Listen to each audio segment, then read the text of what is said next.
O universo de Quarta Asa, criado por Rebecca Yarros, é um cenário vibrante e implacável, que mistura fantasia épica, política opressiva e magia ligada a dragões. A história se passa em Navarre, uma nação em guerra contínua contra forças externas misteriosas. Dentro dessa nação, a figura central é o Colégio de Guerra de Basgiat, onde os filhos da elite e jovens talentosos são treinados para se tornarem os Cavaleiros de Dragão, a linha de frente da defesa nacional. Navarre é um império autoritário, com rígida hierarquia e um sistema de seleção brutal. Os jovens não escolhem se vão lutar, são escolhidos. E uma vez dentro do colégio, a sobrevivência é o único objetivo.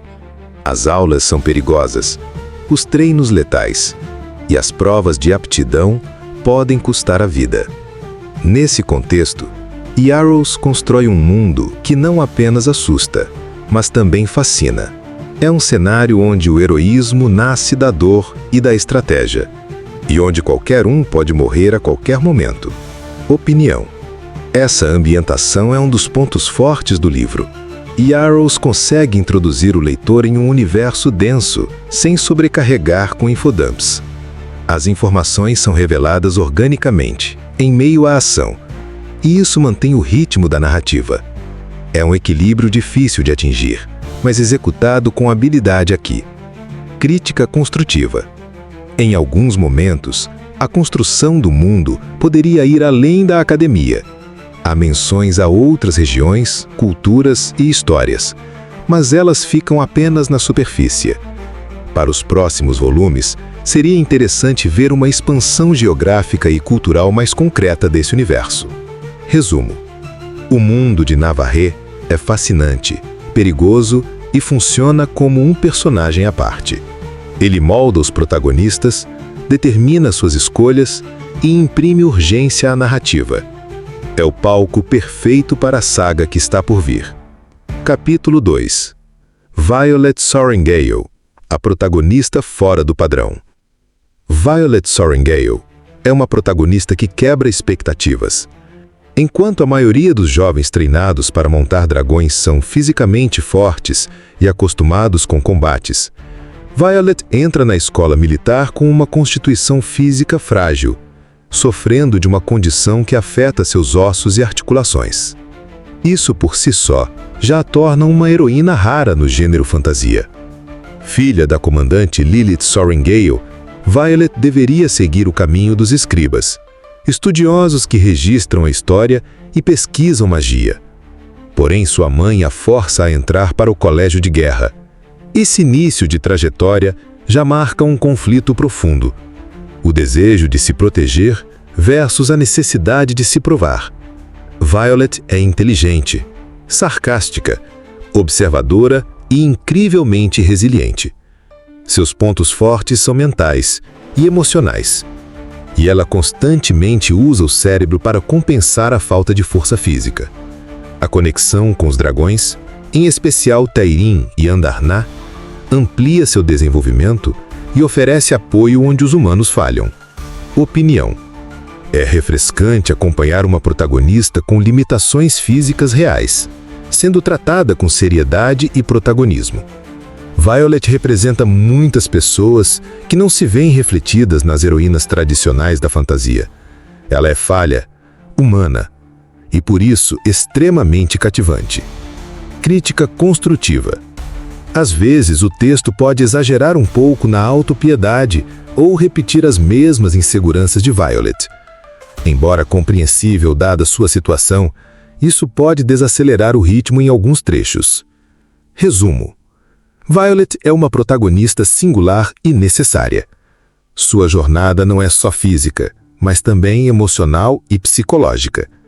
Cresce diante do medo e encontra poder onde menos se espera, dentro de si mesma. Capítulo 3. O Colégio de Guerra e a Seleção Brutal. O Colégio de Guerra de Basgiat é uma das instituições mais implacáveis da literatura jovem adulta recente. A seleção de cavaleiros é feita com base em sobrevivência literal. Os fracos, despreparados ou azarados morrem durante o processo. Não há espaço para a piedade. Desde o primeiro dia, os alunos enfrentam provas perigosas, treinamentos letais e desafios físicos e psicológicos. O livro não poupa o leitor das mortes brutais. Amigos e inimigos são perdidos com frequência. Há uma frieza institucional chocante que espelha a realidade de regimes militares opressivos. A estrutura lembra uma combinação de Hogwarts, Academia dos Caçadores de Sombras, e Jogo Voraz, mas com sua própria identidade. As casas são substituídas por quadras de treino. Os professores, em vez de guias, são avaliadores implacáveis. Opinião. Essa ambientação escolar de alto risco traz tensão constante à narrativa. Nunca sabemos quem vai sobreviver. Isso torna a leitura viciante e emocionalmente desgastante, no bom sentido. Crítica construtiva. Em alguns momentos, a descrição do colégio e de suas regras poderia ser mais clara. Certos elementos, como hierarquias internas e divisões entre os grupos, ficam confusos na primeira leitura. Resumo. O Colégio de Guerra de Basgiat é o campo de provas definitivo. É lá que os personagens são moldados, testados e forjados. Um ambiente onde apenas os mais fortes, ou mais inteligentes, sobrevivem. Capítulo 5. Dragões e o vínculo mágico. Um dos aspectos mais fascinantes de Quarta Asa é a maneira como os dragões são tratados. Eles não são apenas montarias ou armas vivas. São personagens complexos, com personalidade, opinião e autonomia. Os dragões escolhem seus cavaleiros, e não o contrário. Esse vínculo é mágico, psíquico e profundo. Violet forma laços com 2 dragões. Tyreen, um enorme e poderoso dragão negro com séculos de experiência, e Andarná, uma jovem dragonesa dourada com habilidades especiais. O vínculo com os 2 é raro e coloca Violet sob constante vigilância. O vínculo dá aos cavaleiros acesso a poderes mágicos, chamados signets, que variam de acordo com a personalidade e essência de cada pessoa. Esse elemento mágico é bem trabalhado e cria expectativas interessantes para o desenvolvimento futuro. Opinião. A relação entre Violet e Tyreen é um dos pontos altos do livro. Tyreen funciona quase como uma figura paterna rígida, enquanto Andarná traz leveza e doçura. A interação entre os 3 é divertida, intensa e comovente.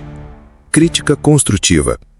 Em alguns momentos, os poderes derivados do vínculo mágico são introduzidos de forma um pouco conveniente, funcionando como soluções rápidas para problemas complexos.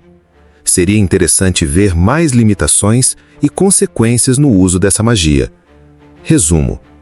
Os dragões em Quarta Asa são mais do que criaturas. São parceiros, guias e catalisadores de crescimento. Essa abordagem renova o clichê do cavaleiro e seu dragão, com alma e profundidade.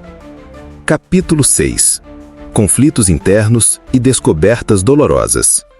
Conforme a história avança, Violet é forçada a confrontar não apenas inimigos externos, mas também conflitos internos profundos. A pressão para sobreviver, as expectativas familiares, a constante sensação de inadequação, tudo isso pesa na mente dela. Além disso, segredos obscuros começam a emergir sobre o funcionamento do colégio, a verdadeira natureza da guerra e o passado dos próprios professores e líderes militares.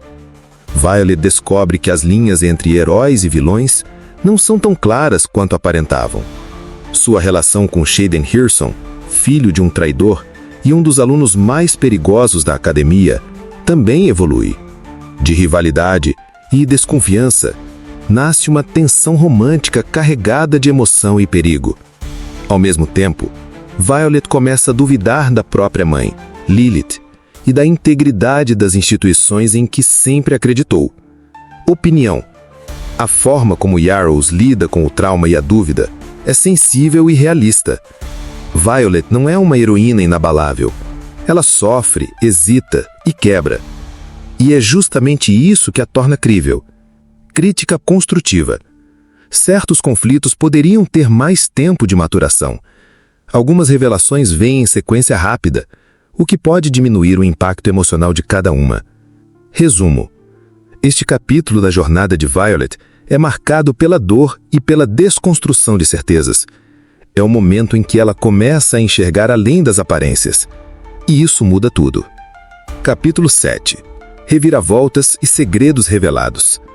Quando o leitor acredita ter compreendido a dinâmica do mundo de Quarta Asa, Rebecca Yarros muda as regras. As reviravoltas que ocorrem a partir da segunda metade do livro transformam completamente o entendimento que temos dos personagens e do conflito central. Violet descobre que o Império está escondendo informações cruciais da população. Capítulo 7.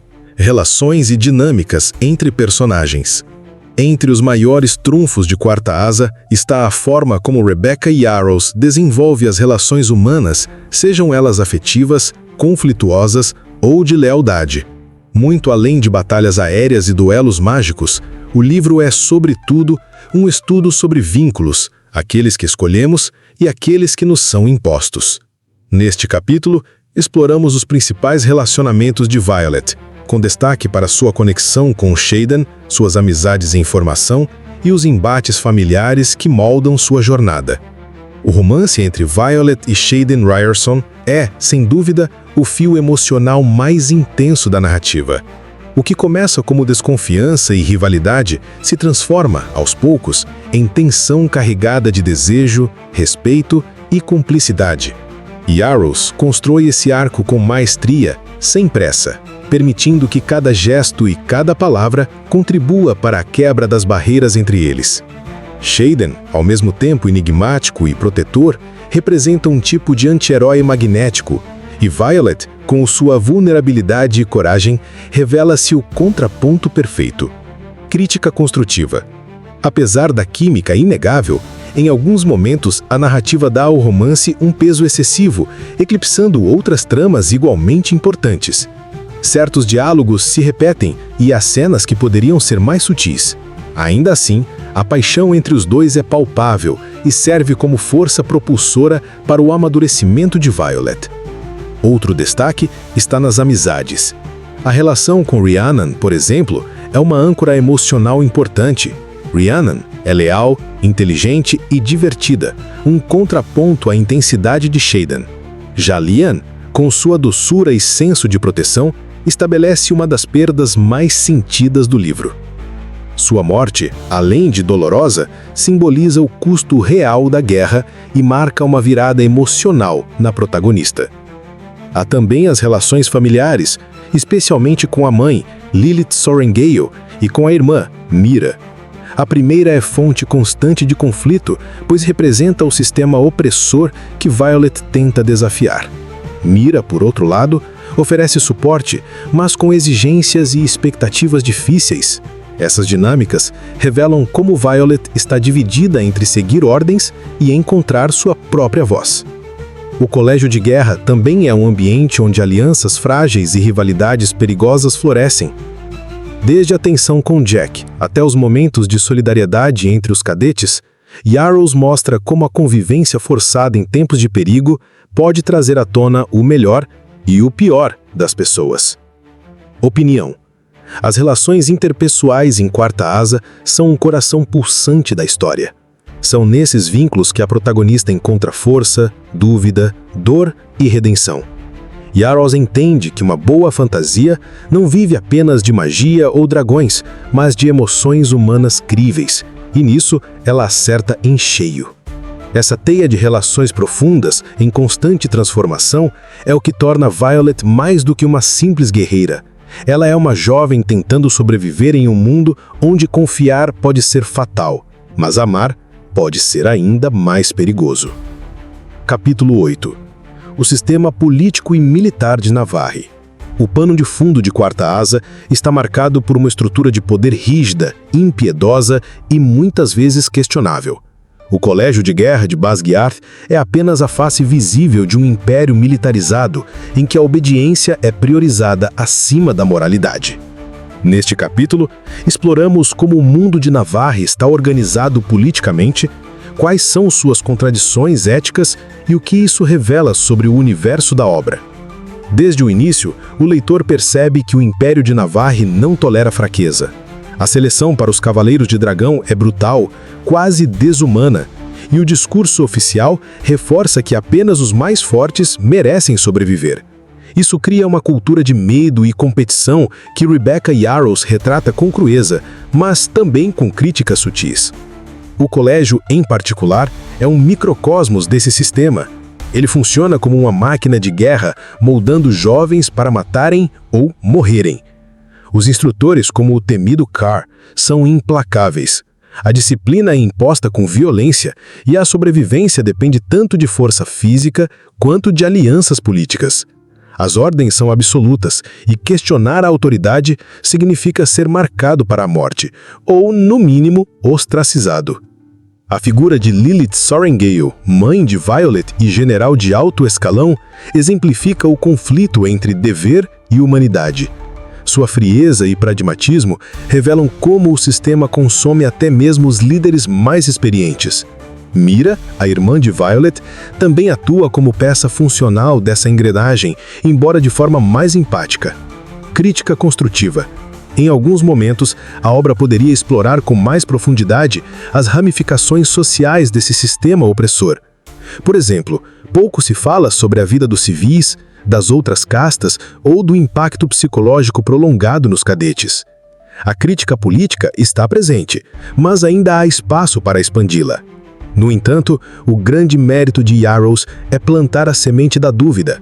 Quando Violet começa a desconfiar das versões oficiais sobre os rebeldes e as fronteiras de Navarre, o leitor também começa a enxergar as rachaduras no Império.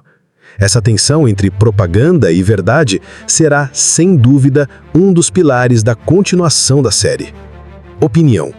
O universo político de Quarta Asa é sombrio, realista e instigante. Ele nos faz refletir sobre o preço da obediência cega, sobre os limites da lealdade e sobre o papel dos jovens em sistemas autoritários. Ao escolher uma protagonista que questiona, ainda que em silêncio, as estruturas que a circundam, Yarros convida o leitor a fazer o mesmo. Com isso, Quarta Asa se torna mais do que uma história de fantasia. É um espelho das sociedades que ainda hoje impõem o poder pelo medo e disfarçam o controle com discursos heróicos. Capítulo 9. A linguagem, o estilo e a escrita de Rebecca Yarros. Um dos elementos que mais contribuem para a força emocional de Quarta Asa é o estilo de escrita de Rebecca Yarros. Sua prosa é acessível, dinâmica e profundamente sensorial. Neste capítulo, analisamos como suas escolhas linguísticas e narrativas ajudam a transformar uma história de fantasia em uma experiência íntima e memorável. Yarros escreve com o coração. Isso transparece na forma como ela conduz os pensamentos internos de Violet, carregados de angústia, ironia e desejo. A narração em primeira pessoa é crucial nesse processo, pois nos coloca diretamente na pele da protagonista. Sentimos suas dores, dúvidas, ansiedades e pequenas vitórias. Há uma fluidez nas frases, que alternam entre momentos líricos e passagens ágeis, quase cinematográficas. Um aspecto marcante da linguagem é a honestidade crua com que a autora retrata os acontecimentos. As cenas de batalha são intensas e não poupadas de detalhes viscerais. A dor é real, a morte é presente e as emoções são descritas com contundência. Isso confere autenticidade à narrativa e evita que a história se torne romantizada em excesso. Por outro lado, há espaço para doçura, ternura e humor, especialmente nos diálogos entre Violet e seus amigos ou entre ela e seus dragões. A personalidade sarcástica da protagonista é uma válvula de escape para o peso do enredo, funcionando como um recurso estilístico que aproxima o leitor. Crítica construtiva. Em alguns trechos, especialmente nas cenas de romance, a linguagem pode escorregar para o melodrama. Expressões repetidas ou construções sentimentais exageradas podem enfraquecer a intensidade emocional se usados em excesso. Ainda assim, isso é compensado pela força dos diálogos e pela autenticidade dos sentimentos. Opinião. A escrita de Rebecca Yarros é, sobretudo, empática. Ela não apenas narra eventos, ela os sente junto com o leitor.